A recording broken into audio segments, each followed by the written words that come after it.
Good evening, Collegiate Americans. Welcome back po dito sa ating YouTube channel. Ayan, kamusta po kayo?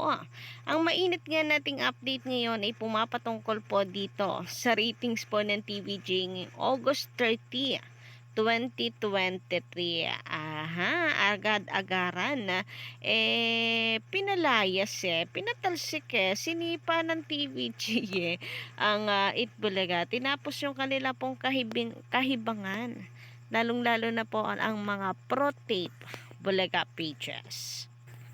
Nasaan kaya ang angas nila ngayon after makita ang ratings po ng TVJ?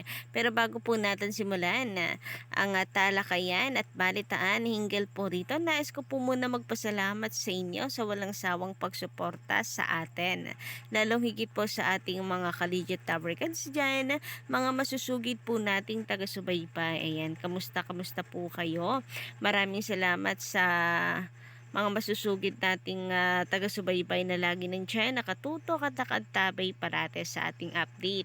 Narito na naman nga po ang inyong collegiate Tabricans sa Sigandara para maghatid sa inyo ng mga latest na balita. Basta may kinalaman po sa TVJ, nako, sagot na po natin ang mga balitang yan at syempre wala po tayong palalagpasin. Kaya naman para sa mga bago lang dito sa ating YouTube channel, maaari po ninyong pindutin ang subscribe button at notification bell para kayo po ay maging unat updated sa inilalabas po nating balita. Basta may kinalaman po sa TVJ ay hindi po natin palalagpasin ang mga balita pong ito.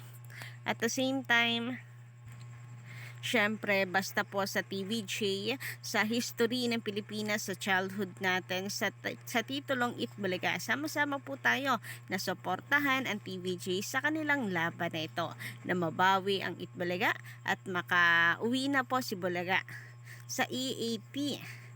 And another celebration na po yun kapag ka nagkataon.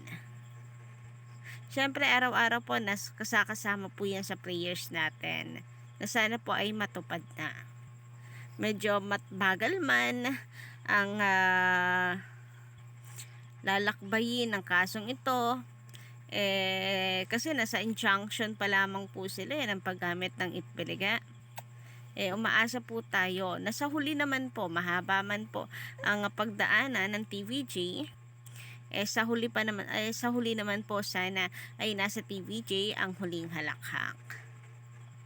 And speaking of huling halakhak, eto nga mga collegiate Tabricans, matapos pong magpiesta, nakala mo ay tumama sa loto ang mga pro-tape Bulaga pages, mga fan ng nila Paulo Conta, si Yorme, na kakonti lang naman.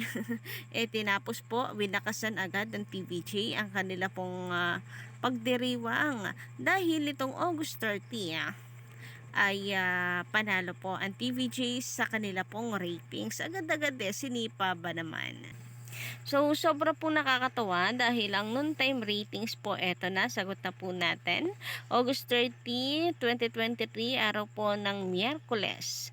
Ang EAT po ay nagkaroon ng 4.2%, ang Showtime ay 3.0, samantalang Itbulaga ay 3.8. Ayan, hindi man lamang po nila ma-enjoy ang number 1 spot. Napakapait naman po ng katotohanan na ito, na parang nakatsamba lang po sila na maging number 1. Hindi po kinaya ng powers na mapanatili po nila ito. And kung mapanatili man po nila, it doesn't mean naman na kaya na po nilang palitan ang TVJ bilang the king of noontime.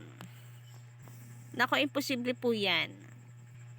Siguro kailangan po nilang magdasal pa ng 1,000 times bago po mangyari na mapalitan nila ang TVJ, matalo nila ang TVJ, maangkin nila ang trono ng pagiging number 1 noontime show, pagiging king of noontime.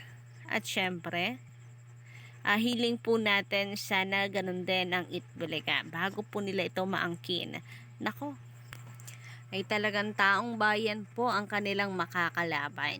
Sabi nga po ng mga collegiate Tabricans po natin na kapag hindi po nakuha ng TVJ ang hustisya, nako, Talagang taong bayan po makakalaban ng Tape Inc.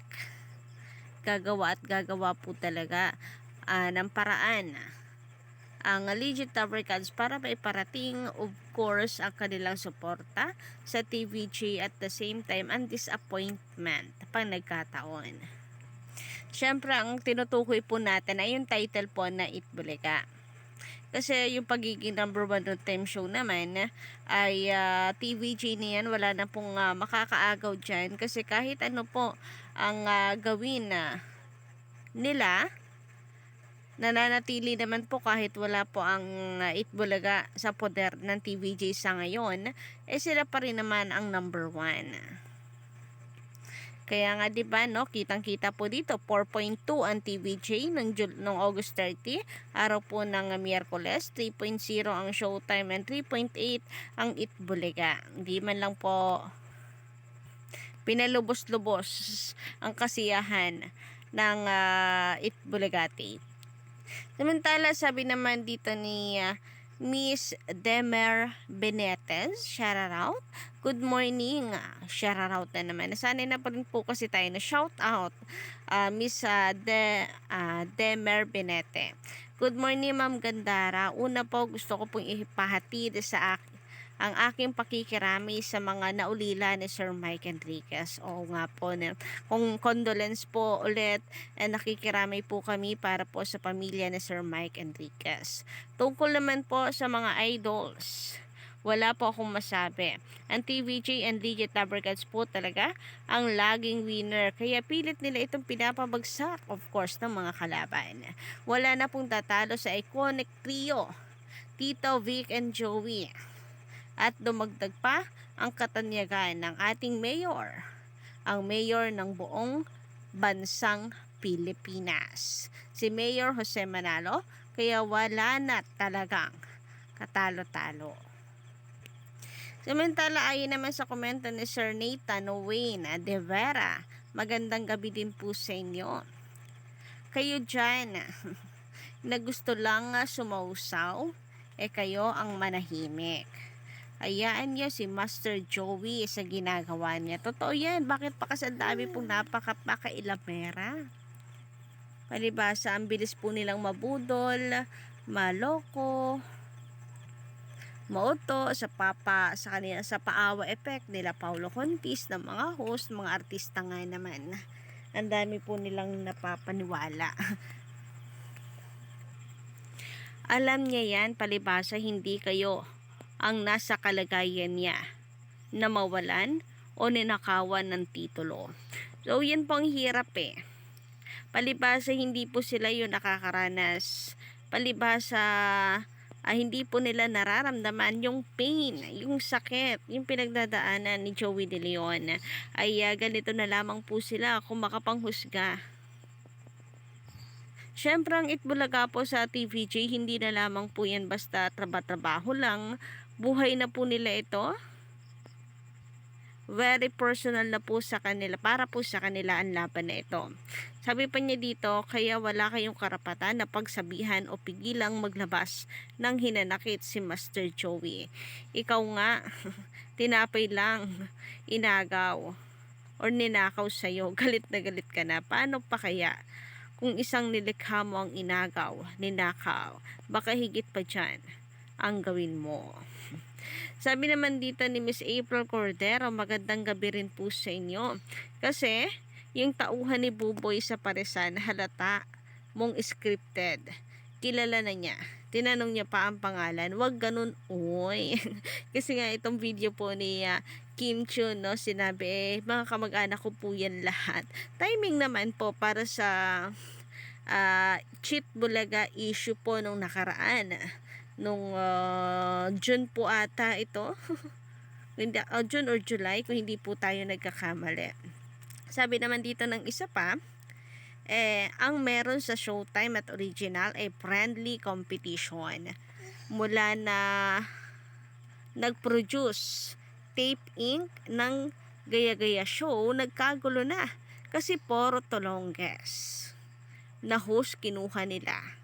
kulang sa good breeding. So kayo po mga ka-legit Africans na nanonood at nakatambay dito sa ating YouTube channel, ano po inyong masasay hinggil po sa mga usaping ito? Just comment down below and don't forget to click the subscribe button and notification bell para po sa iba pang mga balita.